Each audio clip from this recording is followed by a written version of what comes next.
Hi everybody, it's Aluna Michaels, Esoteric Astrologer, coming at you to talk about the events of April 2019. I apologize, this video is late. A little tail end Mercury retrograde stuff for me. I guess I forgot to do my video because I had so much going on last week. So, let's talk about, this is an interesting month because, Aries usually is, Aries in general is about new and go and do it and, what is exciting and it's springtime, depending on where you live. Theoretically, it's springtime, right? So it's about these new beginnings and taking new action. But this month of April, because the sun does go into Aries at the end of March, but then the Mercury's retrograde, so the Mercury goes direct, okay. But then we've got Jupiter turning retrograde this month, Pluto turning retrograde, and Saturn. And, when these outer planets go, they're retrograde for half the year, especially something like Uranus, Neptune, and Pluto's case. But, even Saturn and Jupiter are retrograde a good portion of the year. So it's not so much when they're retrograde that's the issue. It's the turning around, and especially the slowing down to turn retrograde. So we want to look at these qualities of these planets and see what's going on there. And then these, the new moon, which we just passed on April 5th, and the full moon, which is going to be April 19, is interesting. Let's just start talking about those. So the new moon on April 5th, of course, the sun and moon together, but they were both, and there was, of course, Aries, right? But squaring Saturn. And Saturn, because the new moon is like everything's new, and it's in Aries, and it's extra new. But there's Saturn saying, wait, or check it out more, or some sort of delay, So it's like a lot of patience cultivated there. And then with the full moon we're going to have in Libra, which is going to be April 19, it's at the last degree. The sun is the last degree of Aries, and the moon's the last degree of Libra. And, full moons can be a point of tension, and especially when it's Aries and Libra, have a lot to do with, me and you. And that can be romantic relationships, me and you, or family things, or work things, or anything. And the 29th degree of any sign is the final degree because 0 is the first degree of the 30 degrees. So 29 is the last degree, so there's a lot of tension there about, especially when things, it's like, I want things to be new, and then trying to burst ahead, and it's like, who's in my way, These relationships where people are have different needs than I do, and it could be a little bit of interesting time period here. The other thing with that full moon on the 19th is the planet Uranus will be right next to the sun and opposing that moon. So, full moons can be a little cuckoo anyway, but, the planet Uranus is the planet of, can be a crazy planet. And it's very much about this idea of individual and the other, and how I retain myself within a relationship, or in any sort of group dynamic as well, because of Uranus being groups and stuff. Uranus is so funny. It's a paradox between the balance of the individual within the group. So it's going to be an interesting dynamic again with just relationships in general this month. Now, the idea of these different planets turning retrograde, let's just take Jupiter. Jupiter has a lot to do with your personal ethics, and it can also be about future planning as well. So sometimes just, the Mercury goes direct, and it's like, why don't I feel more inspired? And just Jupiter, again, sitting still, not the whole time it's retrograde, but be like, your plans seem kind of lackluster, or you could feel like, I don't know what I want, you don't even know your deepest desires because things feel a little bland. The thing to watch out for is blaming other people, why things aren't happening. And it can be more could be better is looking at your value system and say, maybe I'm not motivated because the thing I'm trying to do doesn't really match my values. And the default system kind of with these new and full moons, and even with the Pluto and Saturn coming up retrograde that I'll talk about is, like, they're not letting me do it. Instead of like, I don't really want to do it, or it doesn't really inspire where I'm going. And so Jupiter retrograde can be a great time to say, what do I really love? What do I really value? And what could I try that is more in alignment with that? and see how I feel, and then maybe the energy picking up from there, the enthusiasm and all of that. So, put that one aside now. We'll try to weave all these together. Pluto turns retrograde on the 24th. So again, most of April it's slowing down. And Pluto has a lot to do with power dynamics with people.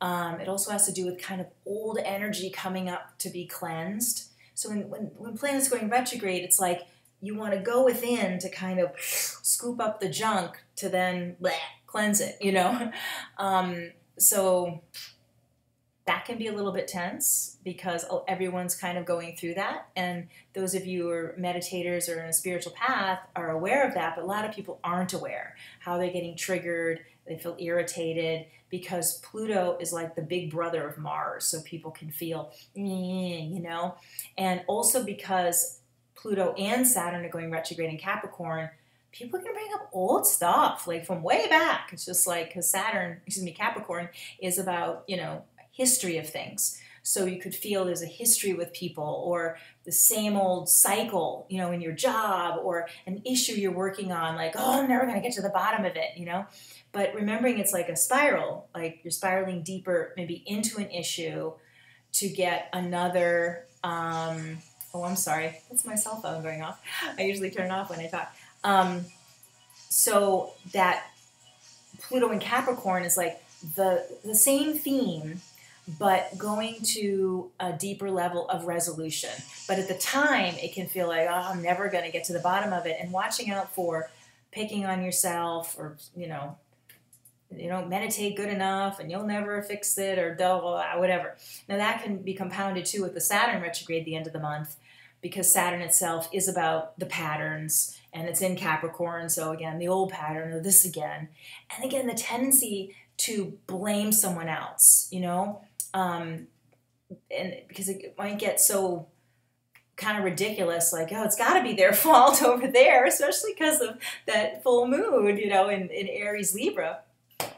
So I think it's a lot of poise and patience to say, okay, all of this is somehow pointing to, I want my life to be in the direction of my values, in the direction of my passions, and what is in the way of that, whether it's, I hate my job, or it doesn't match who I am, or, relationships that don't match up but need to be adjusted, or even seeking new relationships that needs to be adjusted.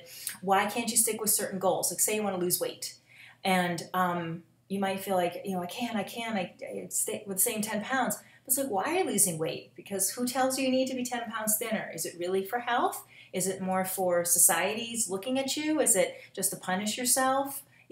Or is it truly about health? So things like that. Then you could feel, if it is about health, you could feel more motivated, whatever, and find delicious solutions or something. But that can be like the why. The Jupiter is more of a why. But Pluto and Saturn can be like, why? Like, why in me do I do that? Why do I get triggered about that? Why do I feel like a failure about that? Why do I keep trying to do something that I bang my head against a wall? Do I really want this? Does it match me? So a lot of that theme. And Saturn and Pluto retrograde can be childhood issues, with the Capricorn part there too. And thinking even about compassion, about patterns in your family. Like, let's just say with the weight loss thing. If your mom has trouble losing weight or is heavy, and your grandmother, and it's like a lineage thing, and having compassion that the women in your family have a stress eating default system where they want to eat when they're stressed, or, thyroid issues. It's a genetic thing. You have thyroid issues or something. And just having that compassion, which is a hidden blessing that is, or a hidden gift both in Pluto and Saturn, is that level of compassion. Maybe that even shifts your genetic programming, or shifts your habit, an old habit. So even if this is, again, this tendency to blame, it might be to, yes, you could look to the other people, but have compassion down that line of energy. So that opens up more solutions for you. One of the great things going on this week, yay, is Mercury is in Pisces, and so is Venus. And sweet, sweet, sweet. So Mercury's communication, and Venus is love and harmony. And both being in Pisces, they are, again, about compassion and about art, about dancing, swimming, just the meditation, prayer, singing. So, one of the ways to take the edge off some of this stuff is to use some of these Pisces kind of things. So if it's going to a concert, if it's going out dancing, if it's even like taking baths with like, bath oils and scents and things could be Pisces, lovely flowered scents and things like that. So sort of doting on yourself or being around people where you're indulging your artistic sense. It can also be having really good meditations, but coming out of that sense of compassion instead of do it better, which is the Pluto and the Saturn retrograde and even part of that full moon, like pushing too hard, so that Venus and Mercury together are like, how do we not push and know that the answer's coming up or there's a solution to any problem coming up, can be part of the Mercury and Venus. And surrounding yourself with friends that remind you you're lovable even if you don't lose the weight, or you lost your temper with your coworker and we still love you. And, so being with people that hold you in compassion even if you're not perfect yet, The other thing is Mars is in Gemini, and this can be an attitude of curiosity, because Mars is how we use our energy. So one of the things Mars and Gemini could be, fighting or something, or talking or arguing, bickering within yourself. But the other part of Gemini is curiosity, and Mars saying, I'm using my mind toward this energy of curiosity. I wonder why I do this, or why do I get triggered, or what can I learn about this?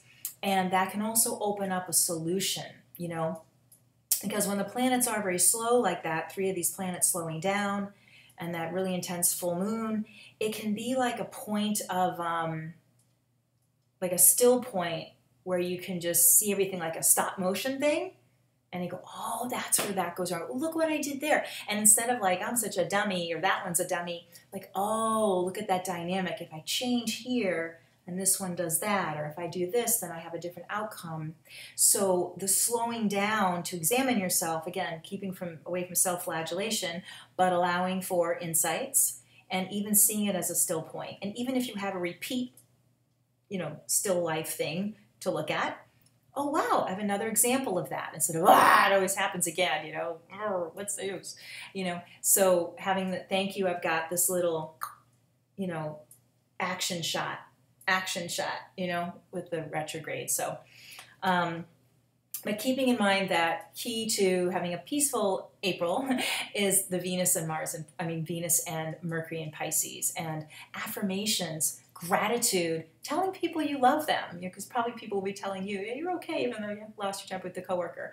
But also telling yourself you love yourself. It sounds goofy, or just dwelling on gratitude, even if it was a day of struggle or something.